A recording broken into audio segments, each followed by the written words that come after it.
branch here in Twin Cities. And that announcement was made, I think, on the 19th, a couple of days ago.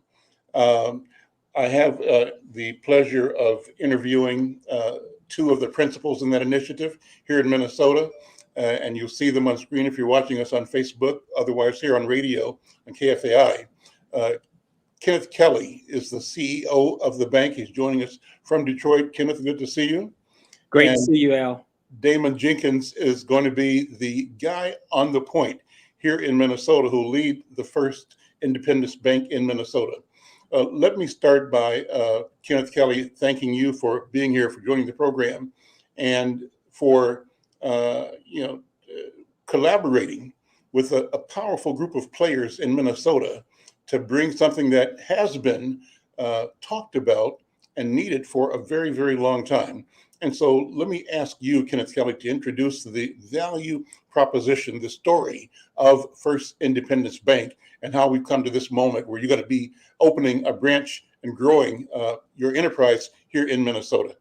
Certainly, Al. Thank you so much for having us, and really enjoyed meeting you, I guess, a couple of weeks ago now.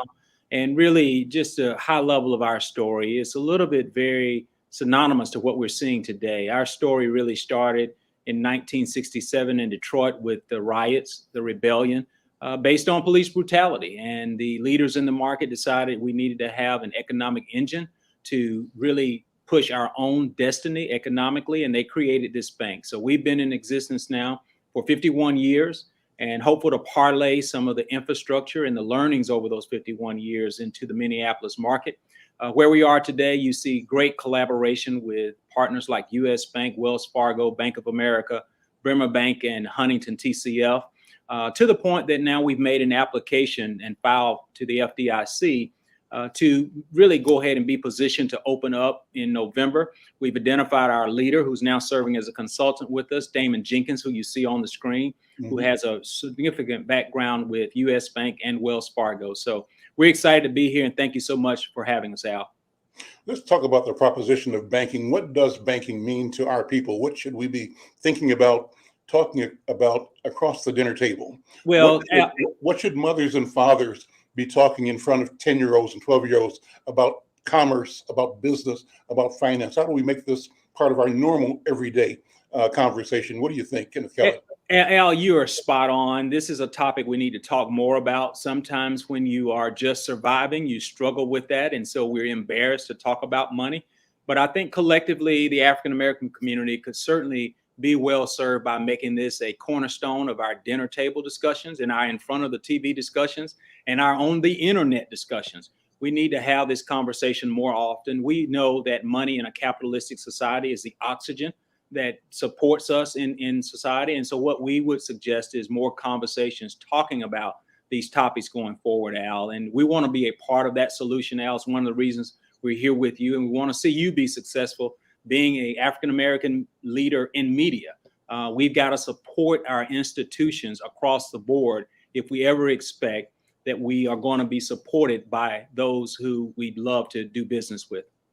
Tell the story of Black banks, if you would, because it's been one that was inspiring at one point in time, but then not. The origin of Black wealth building, though, is phenomenal. How back in the days of impossibility, Black men and women pooled resources and intelligence and collaboration and discovered opportunities to create major financial institutions, banks, and insurance companies. Then things happened. So there's been an ebbing and a flowing. If you would walk us through, to the best of your knowledge, what the flow has been of Black, commerce in the banking insurance sector. Yeah, certainly, Al. I will tell you, I got to start as an old Southern Baptist. We've always made a way out of no way, right? And we've done that from the beginning of time. And, the question you asked really has a rich historic perspective. You need to read the book by Mercer Baradaran, The Color of Money in Black Banks. She does a great job in documenting that story. And it starts with the Freedmen's Bank, right? Right after the time right around the time President Lincoln was killed, they created a bank for the freed slaves known as the Freedmen's Bank. We put our trust in that system, and unfortunately, it betrayed us. And it took just about half of those who had money in there 60 years to get their money out because it was mismanaged by people who didn't look like us. And that story is well documented. But what we've also seen since 1865 up through today are ebbs and flows of African American bringing their commerce together. In turbulent times, the 1920s, you see one of our bank, Citizens Trust, was born in 1921. They're celebrating 100 years at this point in time, based in Atlanta. We saw it again in the 1970s, kind of coming out of the civil rights movement. At one point in time, there were 70 Black banks in this country. Today, we have just 18 that are African American controlled and owned. As recent as 2001, there were 48 African American controlled and owned banks. And now we're down to 18. So we're seeing that decline take place.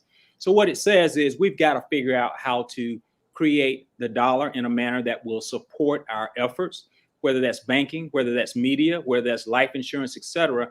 But unfortunately, with the scaling of businesses and the lack of capital in the African American community, many of our businesses have gone out of business because of that lack of capital. And so what we're trying to do there in the Minneapolis market is create a spark.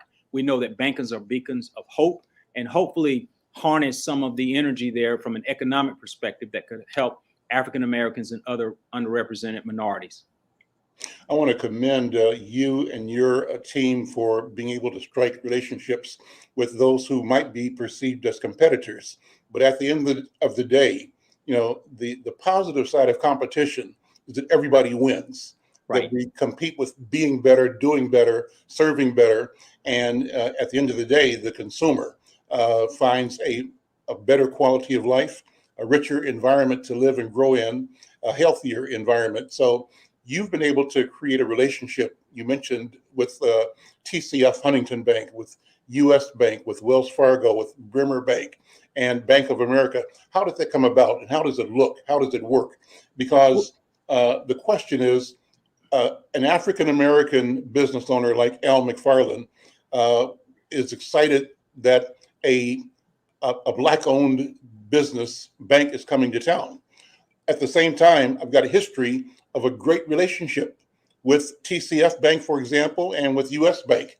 So do I have to deal with divided loyalty because I love the notion of building, nation building, yes, and doing business in my community, but also have experiences that have been fruitful for me? What do you think? How do you reach and define and create a way to serve people like me in this marketplace? Certainly, Al, and I would tell you, we try to make life sometimes too black and white, but it's really, really gray, to be candid with you. And I have a very simple expression.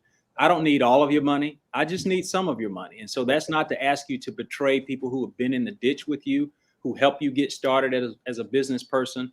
But we also know that competition sharpens iron, as you just mentioned a moment ago. And so to your original question of how the relationship built, it's very complex, but I'll hit it in a couple of ways. One, we had a relationship with TCF that went back to when it was Chemical Bank. We bid it on business with the city of Detroit several years ago.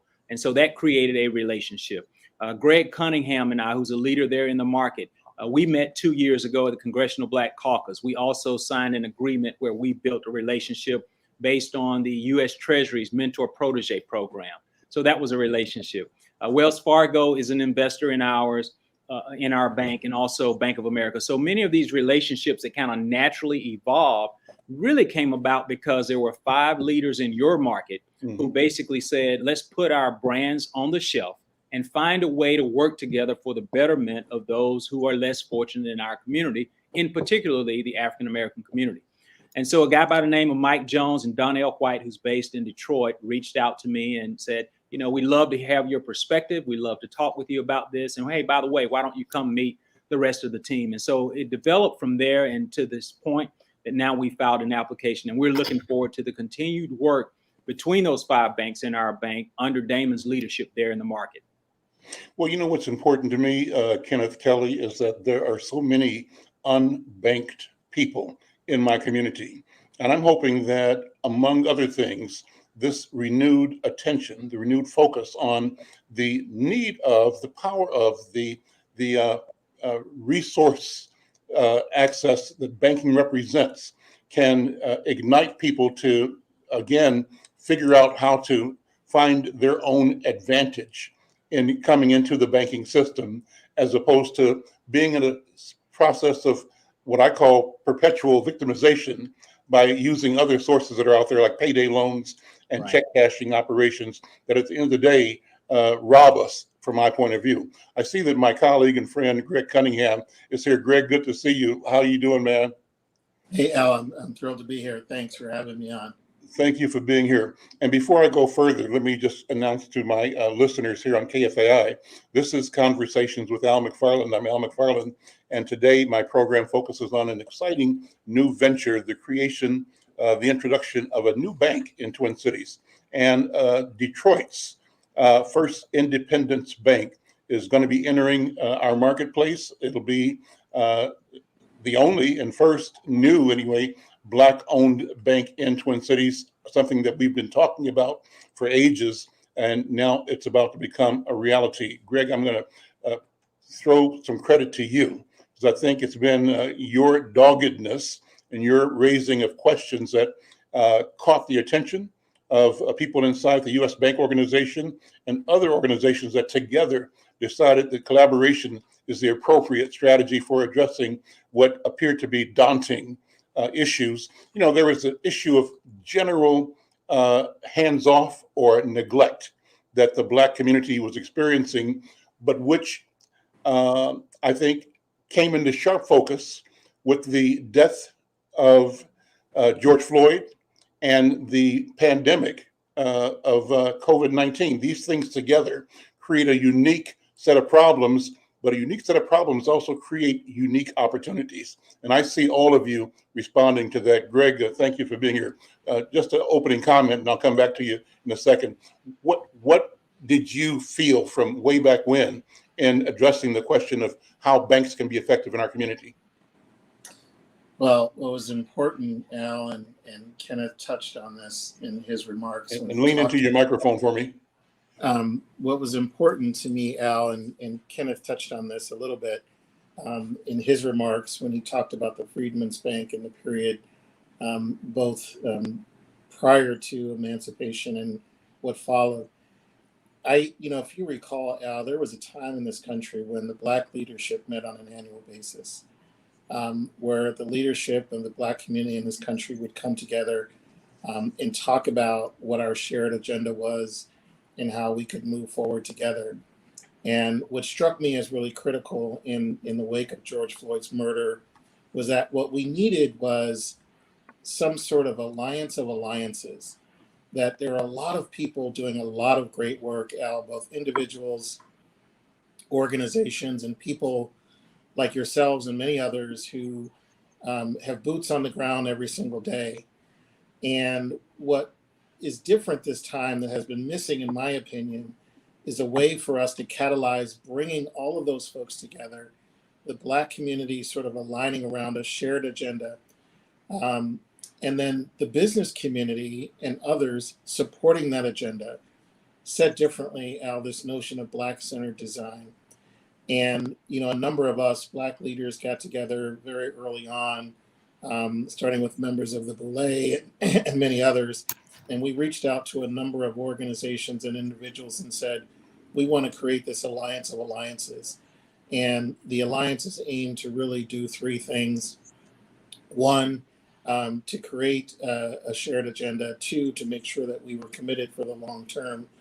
And three, to make sure that it was Black-centered in its design. So that was really the genesis of, I think what you see happening in this community, Al, is sort of this sweeping notion of collaboration and partnership, and a very focused and shared agenda on how we catalyze outcomes.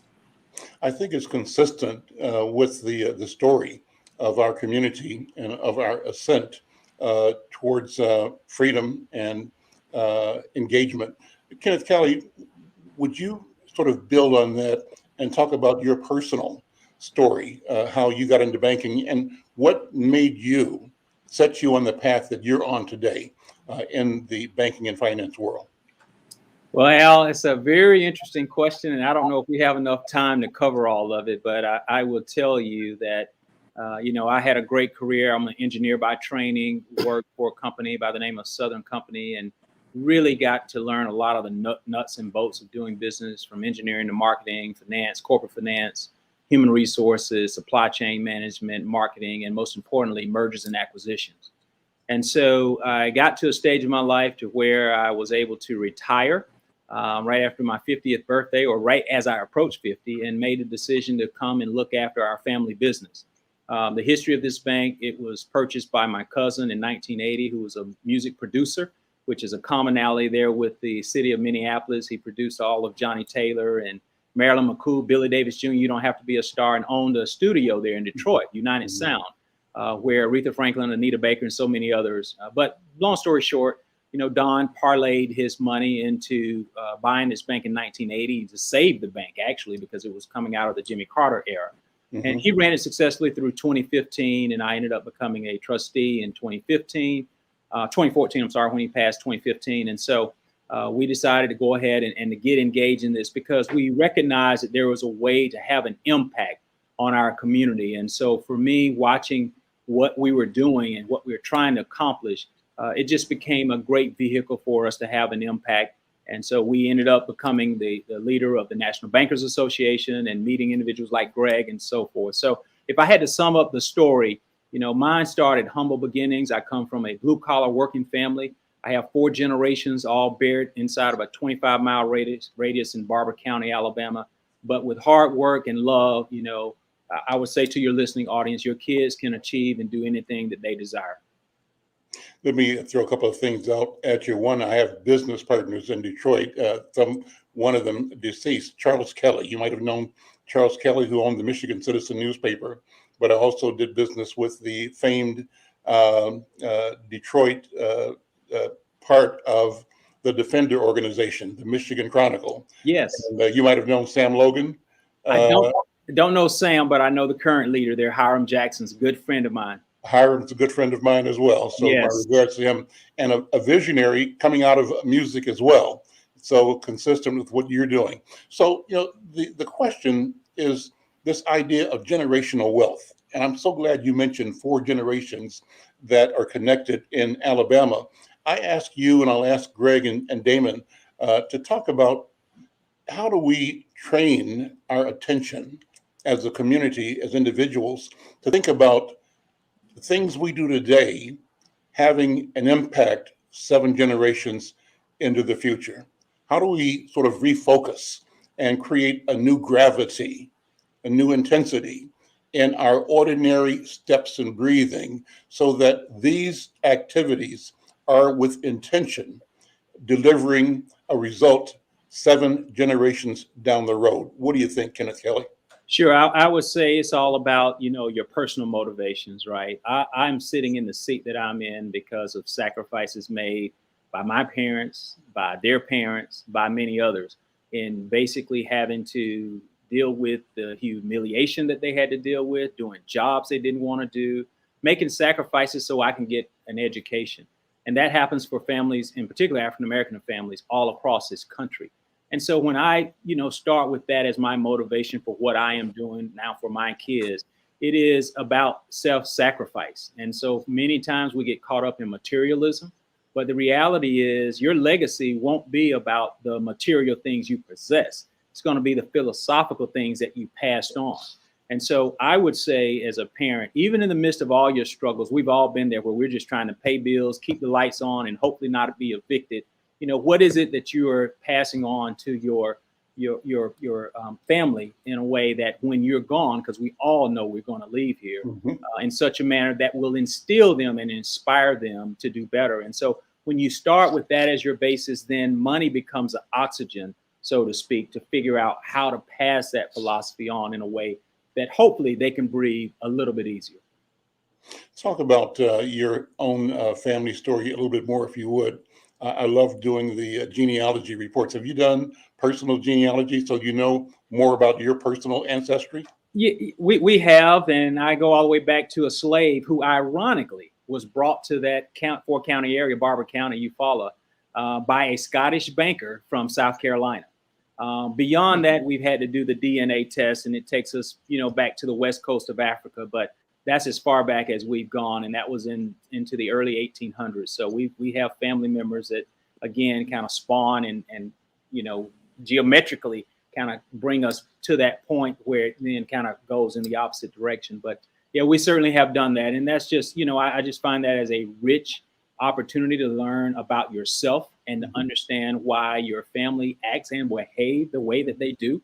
And so that becomes a part of us. And so we've done that over many years. But thank you for asking that, Al.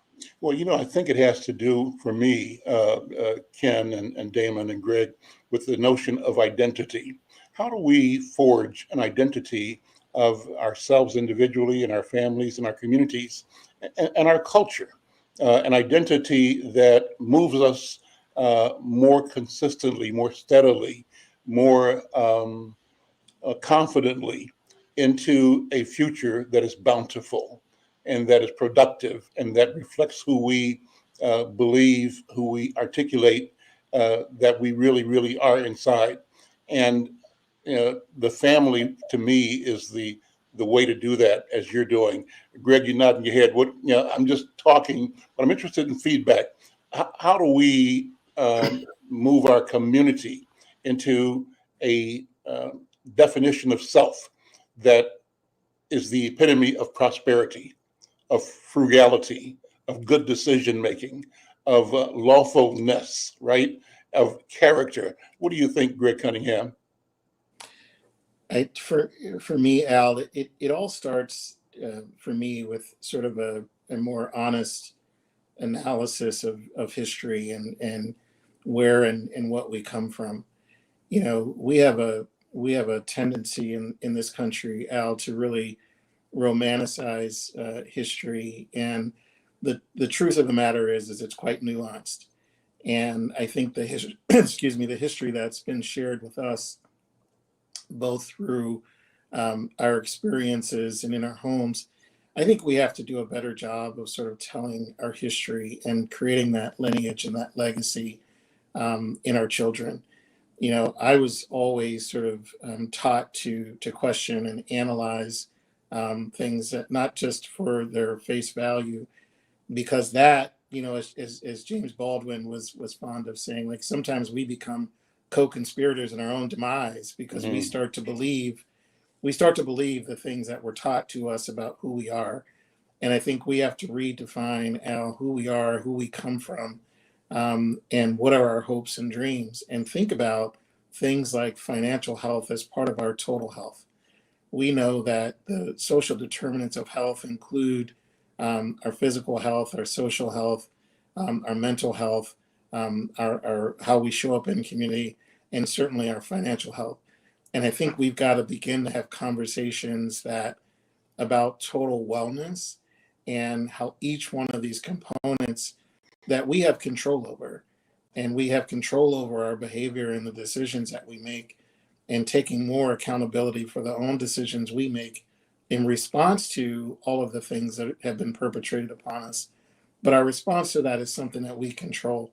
And I think the more that we can support each other and come together as community and think about efforts like the one that Kenneth and Damon are leading for us here in the Twin Cities, these things are foundational to building infrastructure in our community. Having an entire ecosystem, financial ecosystem in our community is critical. I often tell the story, Al, I work for a large bank here in the Twin Cities, but I never forget the fact that, growing up, my mother's mortgage was with the local credit union. And had our mortgage been with a large bank, we would have been on the street. Like the only reason that we were able to stay in our house was because the gentleman who ran the credit union, he went to church with us. He lived down the street from us. He knew us.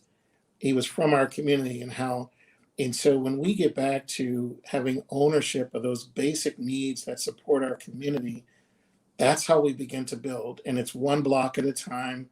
It's one neighborhood at a time. It's taken 400 years to create these disparities. It's not going to change in 3 years, 5 years. It's going to take that kind of stamina and long-term commitment.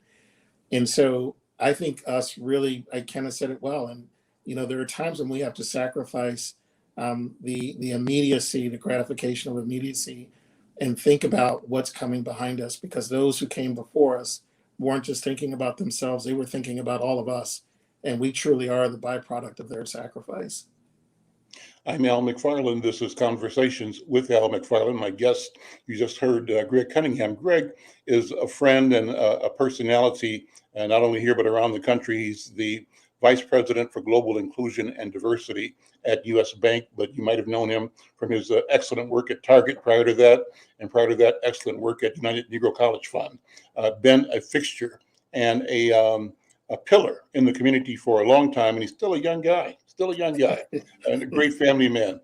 And Kenneth Kelly is here. Kenneth Kelly is the CEO and chairman of First Independence Bank of Detroit, a bank that is opening a branch here in Twin Cities. We're going to talk in a minute with the leader of that local initiative. His name is Damon Jenkins. And I wanted to focus on you because you've got to leave in about 3-4 minutes, Kenneth Kelly. And Damon, I'm not ignoring you, but I'm going to be able to spend more time with you once we have enjoyed the opportunity to spend this time with Kenneth Kelly. Kenneth, what's the strategy for bringing your brand and your product into this marketplace? How do you distinguish yourself and distinguish the value that you're going to add to the Greg's word ecosystem, the financial ecosystem of Twin Cities, in a way that specifically enables and addresses the needs of our people? Sure. I would tell you, Al, the first thing we're planning to do is to listen. And we've done some of that to get to the point of opening or filing an application to open a branch. But Damon, under his leadership, will be listening first and trying to become a servant second in this effort. And what we do know is that when you look at banking institutions, they help support the ecosystem that Greg mentioned just a few moments ago. And so one of the things that's really been lacking is the ability for African Americans as business owners to scale. Over 90% of African American business owners are sole proprietors.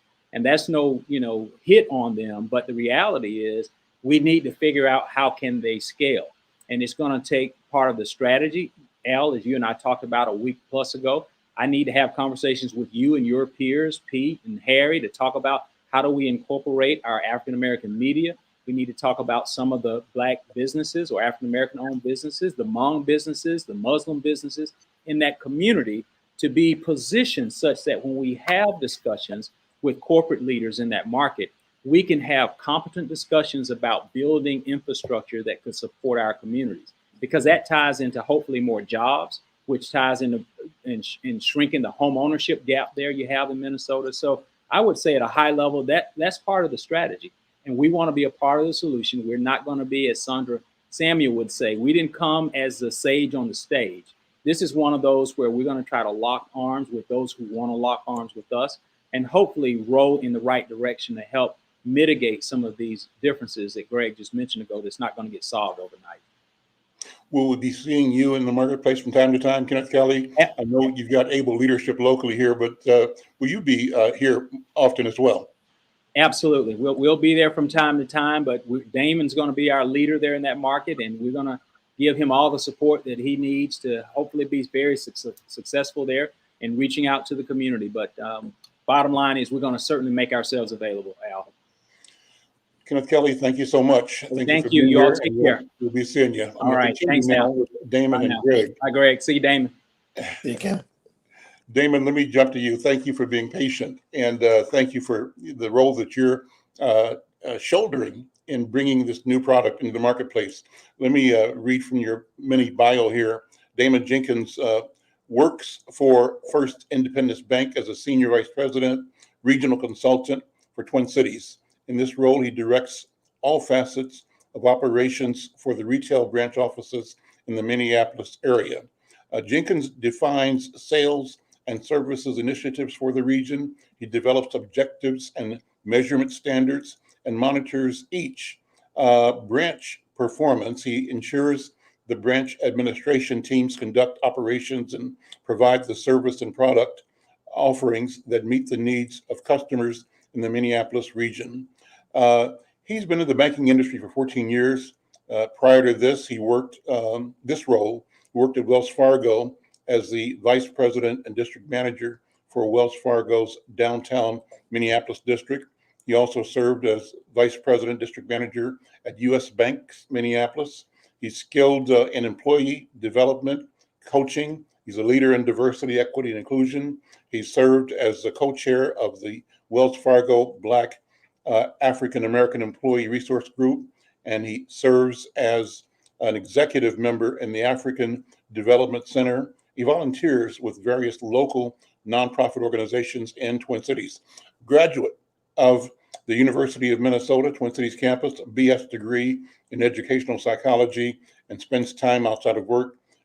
He's in Minnesota fishing, right? And grilling and going to church, watching sports with family and friends. Nice story, good background. Damon, how you doing, man? I'm doing good. Thanks, Al. Appreciate that. Well, I really want to take hats off to you, first of all, to you for number one, stepping up, for being prepared for the opportunity. And then when the opportunity knocked, you opened the door and are walking on through. And I think that says a lot about you, but it says a lot about the opportunity. It says a lot about I'm really amazed, and that's kind of the simplest word I can put to it, with the level of cooperation. I think it's significant and important that who we have viewed as competitors are collaborators, right? And I can't overstate how significant it is that U.S. Bank and Wells Fargo and Huntington, TCF, Bremer, and I think Bank of America together have decided that we've got a shared mission. Greg said these companies checked their brands at the door and came to the workspace, and the work is created now. The work at hand is the creation and deployment of First Independence Bank here in Minnesota. So how did you come to this? How was the offer brought to you to encourage you to step up and say, I'll lead this initiative? Thanks, Al. I'll go back and I'll say what my mom always told me: careful what you pray for. And I'll tell you, after George Floyd was killed, that hit home because my mom's is still a 32-year resident of Minneapolis, right in the community that George Floyd was murdered in. And I grew up in that community. And so I've read this story of Black males' lives getting taken by the hands of the folks that's supposed to protect us. And so it just hit home. And so coming off the pandemic and things like that, I just prayed, to be honest, for me, the next chapter of my life, to put me in a position where I can be a servant to other people. I just felt like as things manifest and the rioting and the social unrest started happening, we were out there. I sat on my mom's porch and watched buildings burn, watch people come down the blocks looting and come back the next day trying to sell us the same things. And so I realized that our people, as a result of that, it wasn't, I should say, prior to that, our people needed help, and not just Black people, just the people in these underserved communities. Mm-hmm. Because as I've always said, and I'll continue to say this, if you were a person that didn't have resources, if you needed food and you had no means to get food, now you saw that grocery store door was wide open from looting, guess what? You probably won't say it out loud, but you're going to go up in there and get you some food too. And so I really wanted to be a part of, let's really tackle the why and the root cause of these things. And so I prayed to be put in a position where I can use my relationship building, my banking influence and experience, but also be a servant to the communities that I grew up in, because it hit home. And shortly after the killing of George Floyd, I saw a need at Wells Fargo to really help foster these tough conversations, within my own district, within my own region, and within the company, because I think what was different with George Floyd is it really showed a lack of care. You couldn't really make the excuse, if you will, in my opinion, that some would have made for the prior situations, because you really saw that for 8 minutes and 46 seconds that there was a lack of care. And so I realized that within my own district that I had to help my employees and the communities that we serve really have these conversations. And so it just started there. We started having conversations of why this happened, not the fact that people were looting, but let's talk about the reasons why. Let's talk about all the discrepancies that the inner city residents or communities face, and this led up to that. And so from there, Wells Fargo had started the conversations with the other for banks and saying, how can we do something together that we can't get accomplished by ourselves? And I was given the opportunity, was first posed as a question of if I was interested, and I had to pray on it because it's easy enough to stay in your own world, especially when you've been blessed and you've been accomplished, is to drive up in my own driveway and close my garage door and say, not my problem. But because of that, prayer was just something put on my heart. It just had this feeling of unrest to say, I have to go and make a difference. So I jumped right in. Didn't know much at first because I hadn't signed the NDA, but it just felt right. And so after I signed the NDA and really heard what was working, it directly aligns with my why. I'm a product of why this work is important. And I think that I've been blessed with the platform, but also with the relationship building skills to be that buffer between what I would call corporate America and even the communities or even the hood streets that are typically overlooked. I'm Al McFarlane. You're listening to Conversations with Al McFarlane, the voice of Damon Jenkins, who's the leader of the new First Independence Bank branch opening here in Twin Cities this fall. I think as early possibly as November. And we're talking about that. Also, Greg Cunningham, a global inclusion and diversity leader at U.S. Bank. But I call Greg a neighborhood kid. And both these guys, I'm calling them neighborhood kids because they know the community, they've been in it.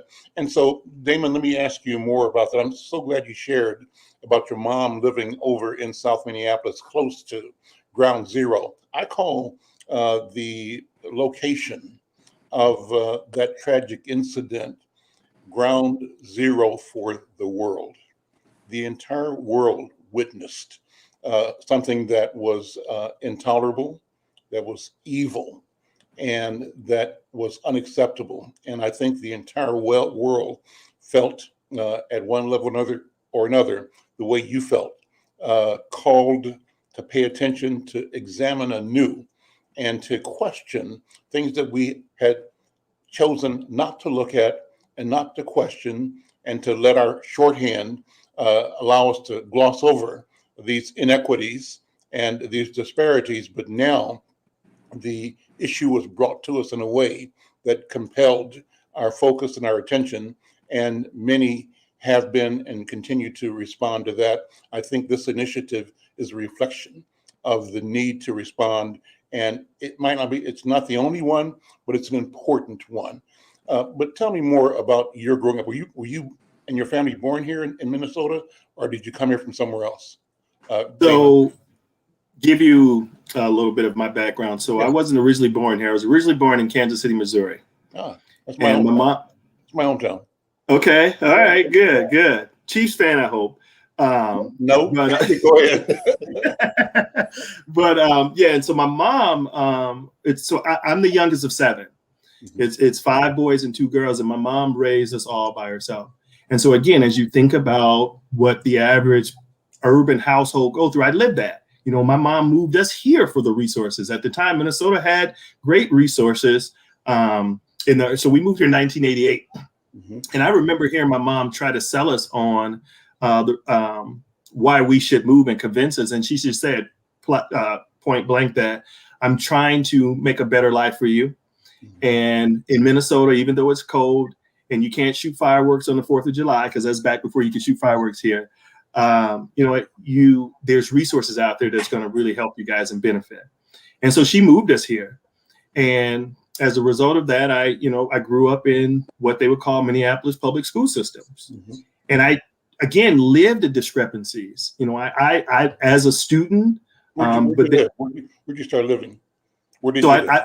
So we moved right to, what's that neighborhood? It's South Minneapolis. I want to say not too far from the American Indian Center. It was right off of 14th and Franklin. Phillips neighborhood.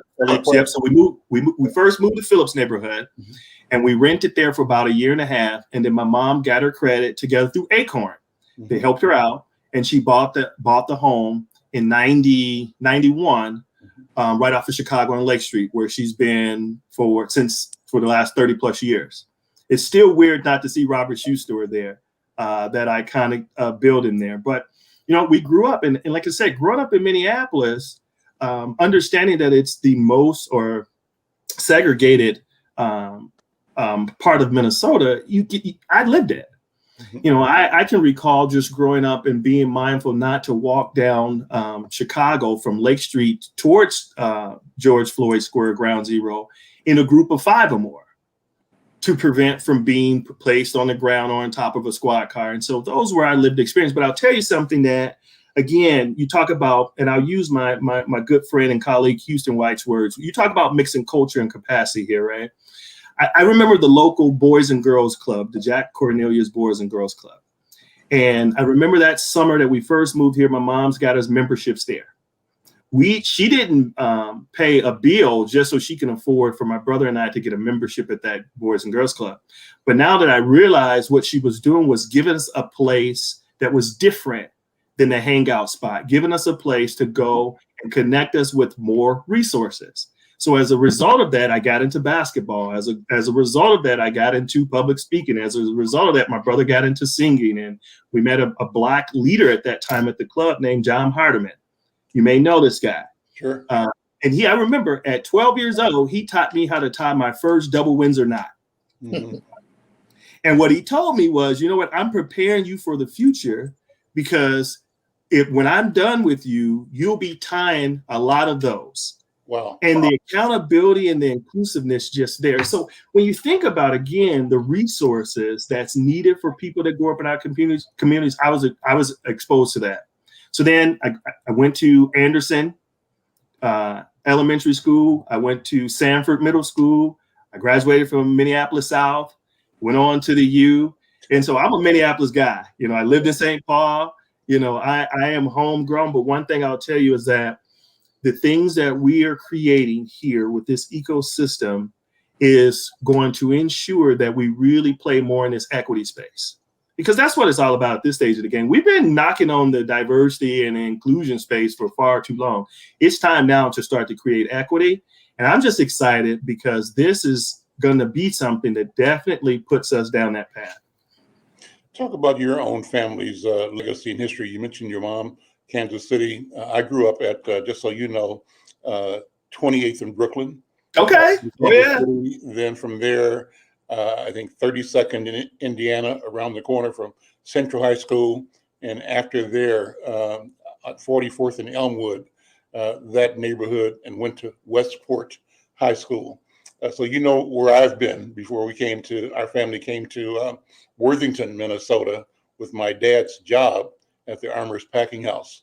And we've been in Minnesota since, I think, maybe 1965. So that's kind of my personal story, but I relate to your moving from Kansas City for the opportunity that Minnesota, was supposed to, and in fact, actually did provide to our family. Prior to that, what's your lineage story? So my mom was born in Leland, Mississippi. And they migrated. Most of my family was born in Mississippi. Mm-hmm. And so a huge part of my family migrated to Kansas City. So that's where the core of my family now resides, in Kansas City. As a matter of fact, we just laid my great aunt, who was 88. She was like the big mama of the family. We just laid her to rest a couple of weeks ago. So I'm just returning back from there. Mm-hmm. But so if you look us up, you're going to see pretty much Kansas City, Mississippi. And then some of us have ventured off into Detroit and some of those areas as I get into some of my great uncles. But the most of us now reside still in Kansas City. Where is Leland? Where is that? Leland, now you are challenging because I've never been there. However, I think my mom says it's one of the countryest of the countryest places in Mississippi. So I'm assuming it's somewhere south. Got it. I can tell you this: my wife's family my mom's family is from Sunflower, Mississippi, in the Delta, and my wife's family is from the Jackson, Mississippi area. And I can tell you, I love Mississippi. I love the people, the energy. I'm sad by the impact of the COVID-19 and the reluctance of people to pay attention to the protocols and to the availability of vaccination. But, the energy of the people, the resilience of the people is something that's admirable. And I think it shows and how your family and mine and others, Greg, all were on the great migration, moving after slavery to places where there might be opportunity to breathe a little bit, right, and to grow and plant roots and to develop into who we knew that we were and could become. So, Damon, let me ask you what the plan is. What's the marketing strategy for opening the first Independence Bank, and talk about where the bank is going to be, the first one and the second one, and what kinds of services you envision offering. What's the rollout going to be like? How do you start a bank, right? How do you bring a bank online? I mean, let's do some education. This is Banking 101. So talk about I think we've done pretty much the hardest part, and that's the listening part. Because especially when you come into a different state, and then you don't want to come in as an expert. As Kenneth said, as Sandra Samuel said, we didn't want to come in with the sage on the stage type of, because we couldn't solve this. I think right now it's really continued to partner and say, how can we be a resource beyond the resources that have been provided? Because I get that question. I just got it this morning. So there's a bank that's going to be here. What's going to be different, and how does it impact me? And I think the biggest thing for me is financial wellness. As I think about the greatest opportunity beyond, of course, we got to stand the thing up and we're going to hire people and all those other things. But as we get there, I think my primary or first priority is continue to partner, but create financial wellness. As I think about the things that a lot of the fears that specifically people of color, but then unbanked people have of large banks or just banks in general, a lot of it comes from miseducation or inexperience. Mm-hmm. And so I think if we can partner short-term and long-term to really start to go down that path, then we can really start to put people in a place where they can be responsible, but also we can continue to power the potential of the folks that are just needs that extra push. But we also need to partner with the ones that have been in this fight, and they just now need that resource. They now need that connection, that beacon of hope. The other part of it is with everything that's been going on in the communities, specifically in South and North Minneapolis, we need some positive news. We need something to be excited about, and to be quite frankly with you, we need our own. Mm-hmm. And so this is, in my opinion, the start of that.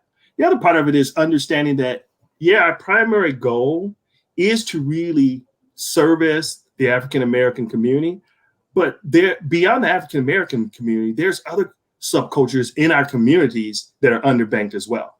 Mm-hmm. As you think about our indigenous, as you think about our Latino, our Latina, as you think about even our Somali customers. And so having my 14-year banking career working with US Bank and Wells Fargo in the Twin Cities, I've been able to understand that and learn that. Mm-hmm. And so understanding that that's what we're going to offer. We have to figure out how do we ensure that everyone has the opportunity to what they call the American dream. And that's creating equity in every community. So that's the broader picture. But right now, we're our first location is on University. Now, ironically, that was my former branch as I worked for Wells Fargo because they transitioned to the University of Minnesota campus. So I'm quite familiar with that location. I think it's prime location because it's right there between Minneapolis and St. Paul. Mm-hmm. And so it gives you access to both communities. It's right on the light rail. It's right on the bus line, which we know that in communities of color, we are highly dependent on public transit. Mm-hmm. So that gives an option for them to get to the bank. The other part, there's a drive-through there. And we know with drive-throughs and the luxury to have that being in Minneapolis. The other part of it is, which I'm elated about because my daughter's a current student, is we're close to the babies right there on the University of Minnesota campus. And so as I think about also connecting, we're looking to serve that community and connect with those young children early, because I think about my years of growing up, and it was late in the game that I got the importance of simply just saving, tucking some away, not spending it all, mm-hmm. or even not letting money validate your worth. And I think as we as we set up there, it creates the opportunity for us to touch all those facets. And then the other part of it is, as we then relocate to our Lake and Hiawatha location, which we're destined to have that thing up going in June of next year, we'll still be able to maintain a bank presence in that university location that will still be available for not just the residents, but if you've been in that area, you know that's a growing community. And then with the partnership with PPL and how they'll reimagine that space, it's just a win-win for the community and for us as we continue to grow our brand, but also grow our commitment, our relationship to the community. You know, the challenge is great. Part of the challenge, maybe the greatest space for the challenge, is in the minds of our community. And as you were talking, Damon, I was thinking sort of, it brought me back to when I'm 73 now, but when I was 23, a brother who owned an insurance company, Glover Insurance, tried to sell me some insurance products. And I tell you, I confess to you that I was arrogant, stupid, bullheaded, and felt invincible. And so my attitude was, how dare you talk to me about insurance? Because insurance is for those weak people that think they're going to die. And of course, I will never die, right? And so I'm saying that there is so much miseducation, misinformation in our community, and I'm owning up to my own ignorance. And I say that to ask you and Greg to talk about what we do to vanquish ignorance in our community, the ignorance that we put in front of us to keep us making bad decisions, ill-informed decisions, decisions that work against our own interest. How do we do that? Greg, what do you think? Jump in there.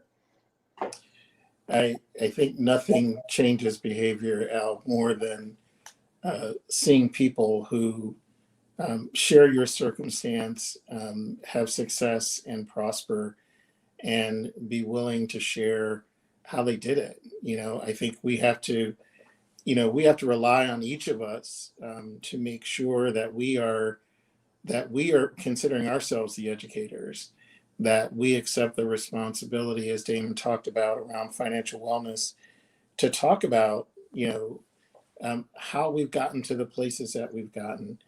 And, without sounding preachy, without sounding condescending, and really just sharing those stories. And I don't think we do that often enough. I think so often, those who have a little bit of success are just so happy to have that success that they don't send the elevator back down. And I think, Al, we've got to begin to send the elevator back down and see our own individual success as a step for the community. And I think we do that. I think, so many of us have to just now, before we just have success and sort of run to the suburbs. And the only time we come into the city is to get our hair cut or, to buy some food or go to church or do all that. Mm-hmm. It's actually, we have to actually stop in these communities and spend time volunteering and committing ourselves to helping others have similar type of success. Damon, jump in. I asked your colleague, Brother Kelly, about this notion of moving with intention, about having in the back of our minds and in our spirit an awareness, an acute, personal, visceral awareness of what our obligation is to the 14th generation out. So it's not about me, it's not about just my kid or just my kid's kid, but beyond that.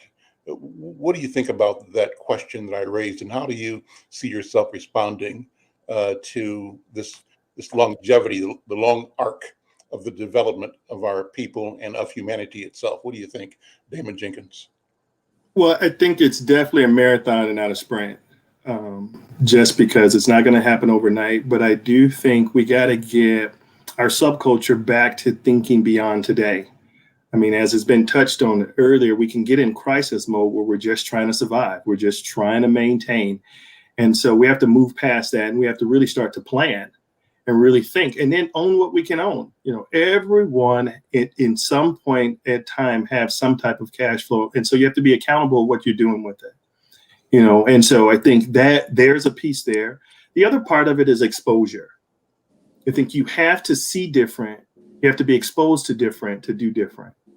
And unfortunately, sometimes where you're not exposed to anything different than what your subculture is, it doesn't allow you to make those connections. And so, one, we have to really bring that back to our dinner table, but we also have to create that. Even myself, as a Black professional, we have to have that obligation to our community again. We can no longer, what I call, become so busy in our own siloed world that we really, to Greg's point, don't send the elevator back down. But even I would add into that, get in the elevator and ride back down with it. We all get busy. We all got things going on, especially if you're a parent. But I think you just have to make it a part of your agenda to serve in that capacity where you're being a blessing to other people. The other part of it is, I think the resources, as Greg talked about the alliance of the alliance. What I love about that, because it really is starting to show that there's a lot of resources right here in our backyards that we just don't know about because everyone kind of had their own individual thing. And so as you start to really expose our subculture to these resources, you also expose them to individuals that look like them, that represent that.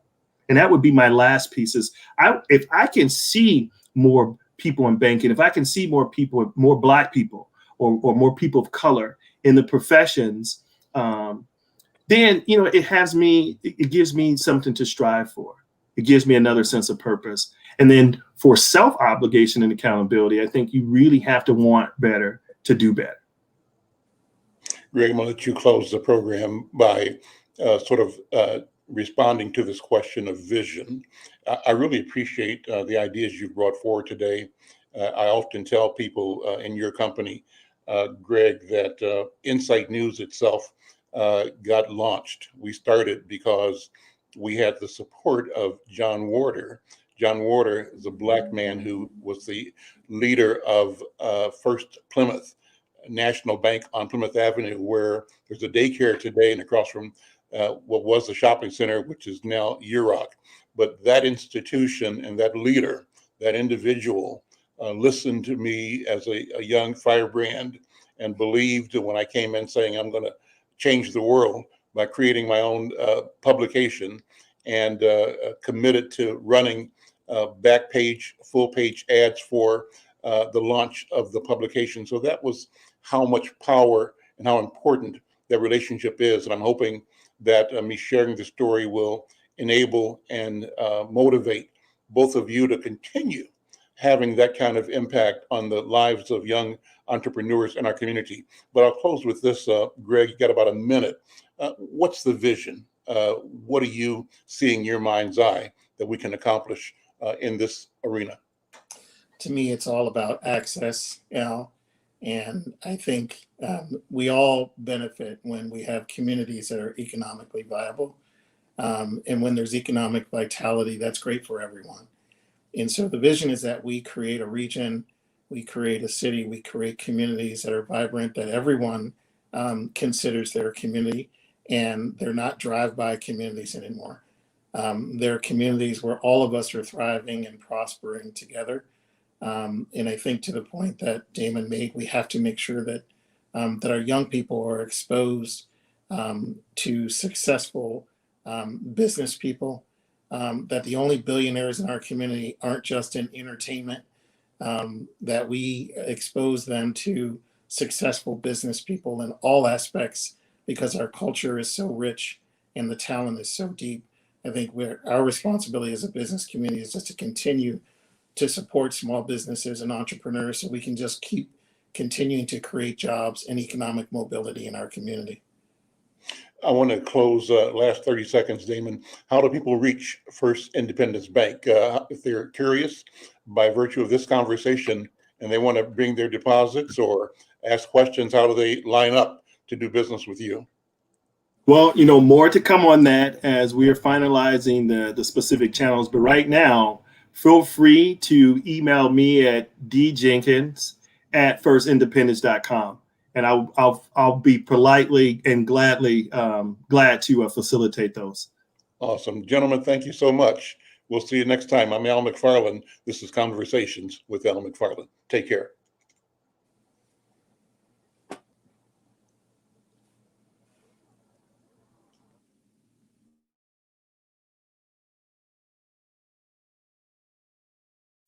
Oh, Queen Justice, where are you?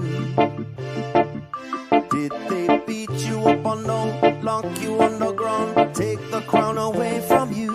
Oh, Lady Liberty, red, white, and blue. Did they take your dignity with their bigotry?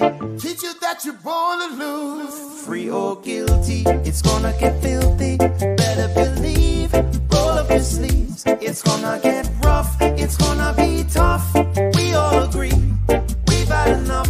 We've had enough Of all the rules you break, We've had enough of all the money you make, We've had enough no more life gets taken. We've had enough. This is a proclamation. It's been 400 years and we're 400 late. Together we stand from state to state. Going back in time won't make America great. We need justice now, people won't wait. Action, no more distraction. Every step we take, we gain traction. If it can happen to one, it can happen to all. United we stand, divided we fall. Free or guilty, it's gonna get big.